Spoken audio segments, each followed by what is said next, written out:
અમરેલી જિલ્લાના સેડુભાર ગામમાં વરસાદ બાદ મુખ્ય માર્ગ બંધ થઈ જતા ખેડૂતો મુશ્કેલીમાં મુકાયા છે। રેલવે ગરનાળા વિસ્તારમાં પાણી અને કાદવ ભરાતા છેલ્લા 2 દિવસથી ખેડૂતો ખેતરો સુધી પહોંચી શકતા નથી, જેના કારણે વાવણીનું કામ પણ અટકી ગયું છે।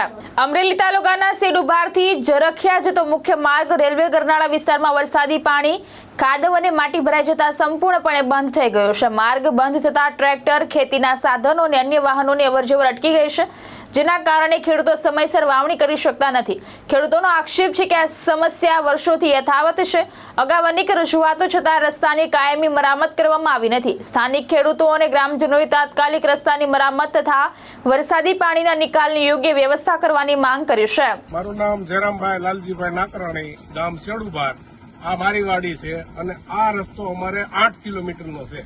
મૂળ પ્રશ્ન અમારે અહીં હાલવાનો થાય છે। કાલે ખેડૂતને વાવણી થઈ, વરસાદ સારો થયો, પણ આ મેળો થઈ ગયો તો કોઈના ટ્રેક્ટર, સનેડા કે મિની ટ્રેક્ટર અહીંથી નીકળ્યા નથી। બબે 3 ફૂટ કાપ ભરાઈ ગયો હતો, કારણ કે આ નીચાણમાં છે, ઉપરનો રસ્તો છે કાપ।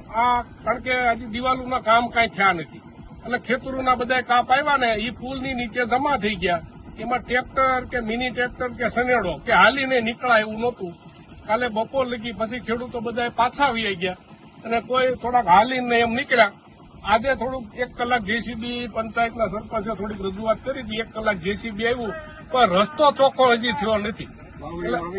વાવણી હજી કાલે નથી વાવી ગયા, આજે ગમે એમ કરી અને ખેડૂતો મહા મહેનત અહીંથી નીકળી અને ગયા છે। આપે રજૂઆત કરેલી છે રસ્તા બાબતે અગાઉ? મંત્રીશ્રીને, સંસદ સભ્યશ્રીને એને બધાને રજૂઆત કરી છે, ગ્રામ પંચાયતને રજૂઆત કરી છે, આના કોન્ટ્રાક્ટરોને રજૂઆત કરી છે। કોન્ટ્રાક્ટરને કાલે 4 વાર તો અમે ફોન પણ કર્યા હતા કે રસ્તો બંધ છે, આની કઈક વ્યવસ્થા કરો। આ રસ્તો અહીંથી ક્યાં લગી બનાવવા માટે આપે રજૂઆત કરેલી છે? આ રસ્તો સેડુભારથી જરીખિયાના પાદર લગી 8.5 કિલોમીટરનો થાય।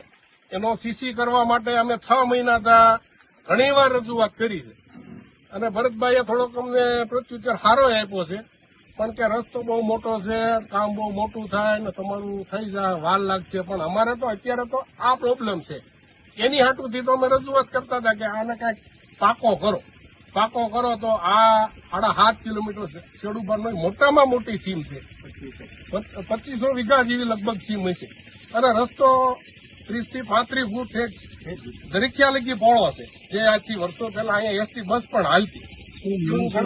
દોઢિયા કહેતા કે બસ હાલતી। આ ભાઈ છે કનુભાઈ સાકરિયા, ઈ કે છે કે મેં પણ અહીંયા બસ જોયેલી। આજે જરખિયા વાળો રસ્તો છે, અહીંયા ખેડૂત 2 દિવસથી હેરાન થાય છે। અધિકારી કે કોઈ ધ્યાન દેતું નથી। અવારનવાર રજૂઆતો કરવા છતાં અહીંયા કોઈ સ્થળ પર આવેલ નથી।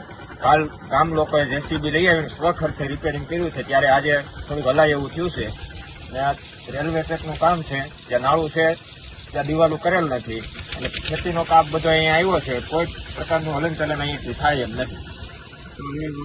વાવણી 2 દિવસથી કોઈ ખેડૂતે વાવી નથી। આજે સ્વખર્ચે રિપેર કરીને આજે લોકો વાવવા ગયા છે જેમ તેમ કરી।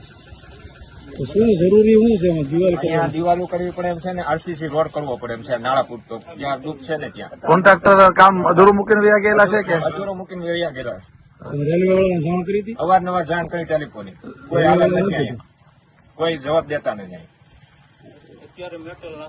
અત્યારે જો પાકી મેટલ નાખી દે તો એનું રિપેરિંગ થાય એમ। સરફરાજ ખોખર, દ્રષ્ટિકોણ ન્યૂઝ, અમરેલી।